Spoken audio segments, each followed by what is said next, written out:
Hey guys, long time no see. I have been sick with bronchitis for 2 weeks and have just come back to the land of the living. Nice to be back. Um, I was scrolling Facebook and Instagram this week, and this is the week of Halloween.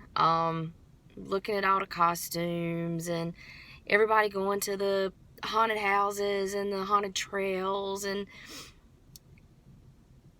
it reminded me about a paper that I did in college for psychology about fear and how people want to be scared.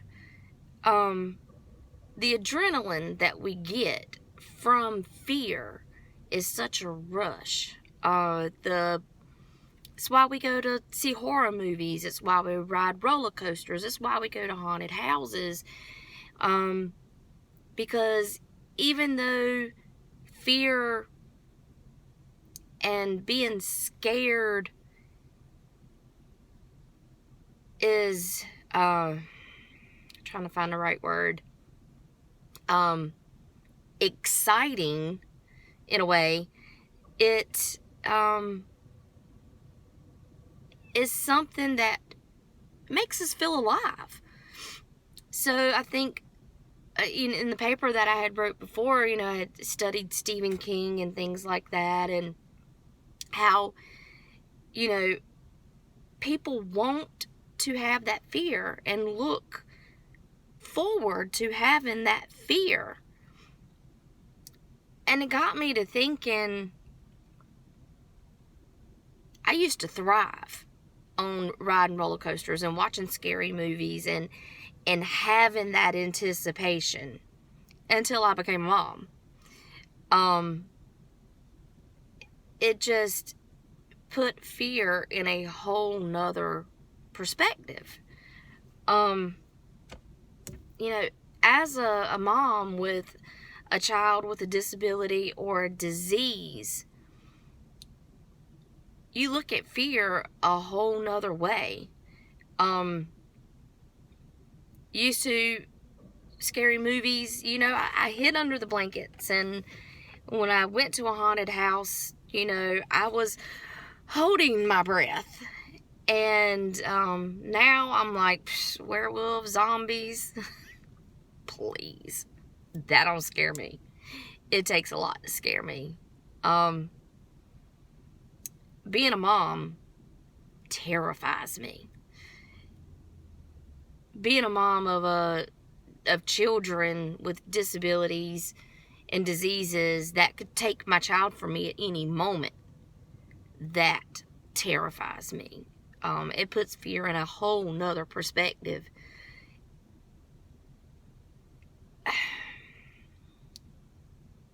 I found my oldest daughter, Taylor. She went to bed on a Tuesday night, perfectly fine.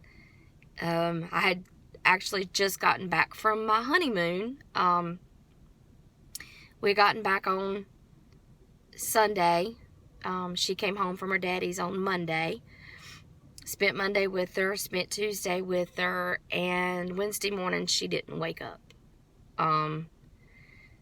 And I say I found her. My son, who was 4 at the time, actually found her. He used to go in her room every morning while I would get up and wash my face and get ready. He would run into her room and jump on the bed and say, "Good morning, sunshine," and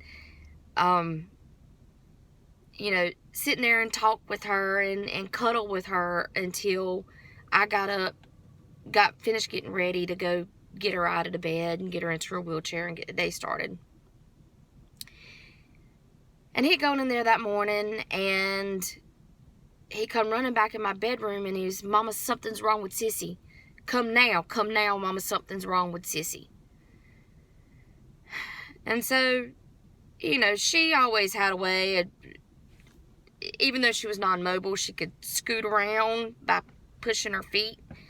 And she'd always have a way of almost getting off the bed, which is why she had a platform bed that was on the floor, like just barely off the floor, so if she happened to come off, she didn't fall off the bed. So I thought that's what was going on. So I casually walked into her room and found that was not the case.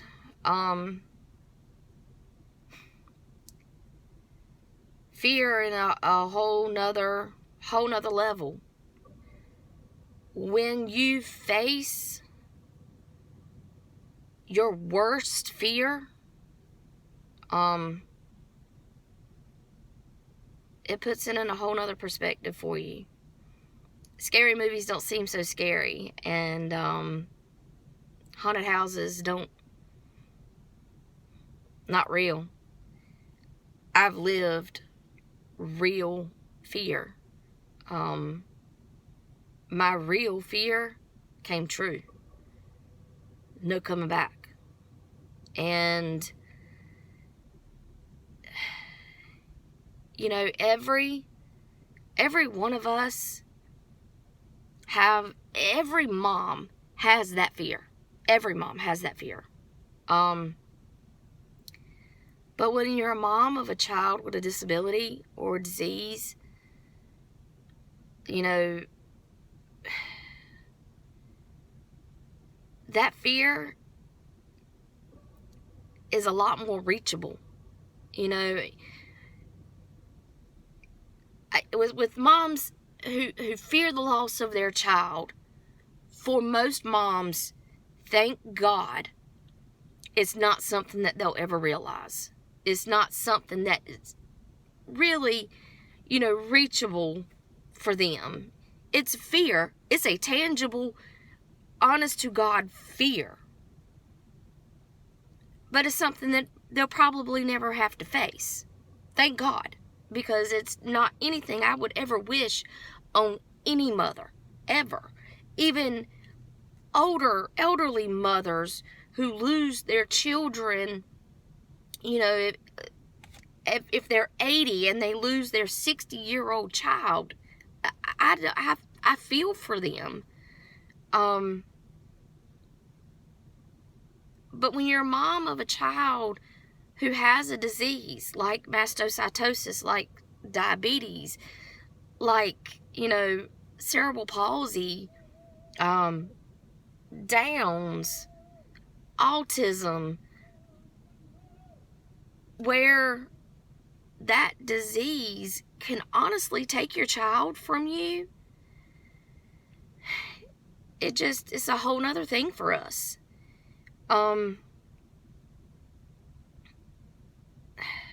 But you know, my daughter's been gone now for 10 years. Next May will be 11 years.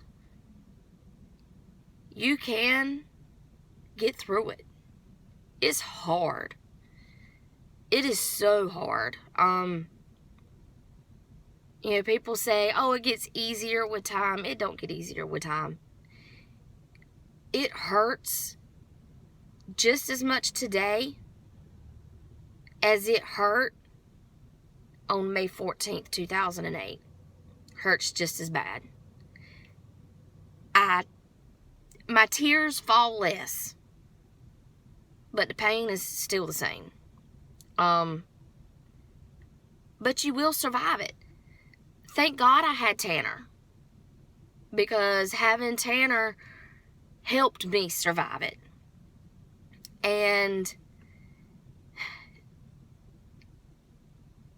I'll never forget sitting in the hospital waiting room, and it was me and my ex-husband sitting there, and I looked at him and I said, I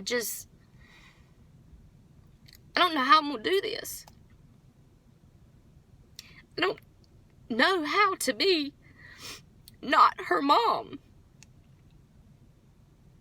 And he said, Tanya, you've got to move on for Tanner. Tanner, you're Tanner's mom, and you have to keep going for him. And you know what? You're right. I think it was the smartest thing he ever said to me. But I was like, You're right.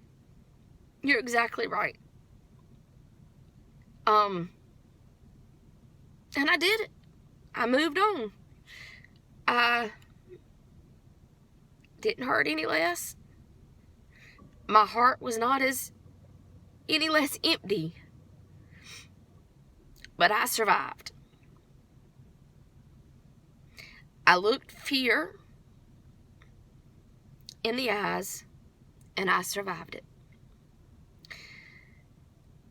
Moms, I know this fear is so real and it's hard, because now I'm dealing with it again. I fear every day that my daughter is going to wake up or go to bed, have a low in the middle of the night or a high in the middle of the night that I sleep through, and I wake up to deja vu. It's real. It's a real fear. It's not zombies. It's not vampires. It's not werewolves. A serial killer could come into my house and I would probably laugh in his face because you ain't got nothing on diabetes. It has nothing on mastocytosis when my son is going through a mast cell episode and anaphylaxis is kicking in and his body is shutting down. No. There is no Halloween movie, Jason, Freddy. They don't have anything on these diseases that we deal with every day. But that's where I have to tell you guys that you have to live every day with no regret when it comes to your children. That is one thing that got me through Taylor's death, is that I had somebody ask me, how are you doing this? And my honest answer was, I have no regrets. Every day, she knew I loved her. Every day, I did everything I could to make her happy, to take care of her. I lived my life for her, and she knew it without a shadow of a doubt. And I do the same thing to my kids now. I do everything I can for them. I love them beyond... there's no words for the love that I give them. And they know it without a shadow of a doubt.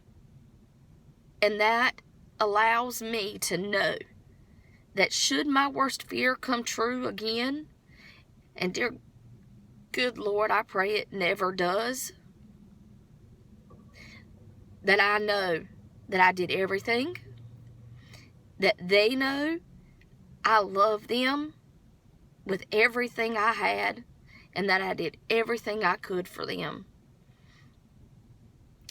And that's the only way that I know to successfully get through this fear, is to just know that I did everything. I loved them, and I have no regrets. So just, moms, know that we're tough as nails and we can do anything. We can get through anything. God did not make any mistakes at all. And He made women strong for a reason. And this is that reason. Because we can make it through this. We can do anything. And just, do what you can. Do what you can. It's the only thing you can do. And have fun at your haunted houses. And have fun at, all the Halloween things that are going on. Or watching scary movies. have fun with it and enjoy it, because you look at it at a whole nother light. And enjoy your kids, guys. Enjoy them. Enjoy these Halloweens. Enjoy these dress ups. They want to eat a little extra candy, let them eat a little extra candy. It's not going to hurt anything other than your pocket when you pay the dentist bill. So, be strong, moms. We got this. We got this. I love you guys. Mwah.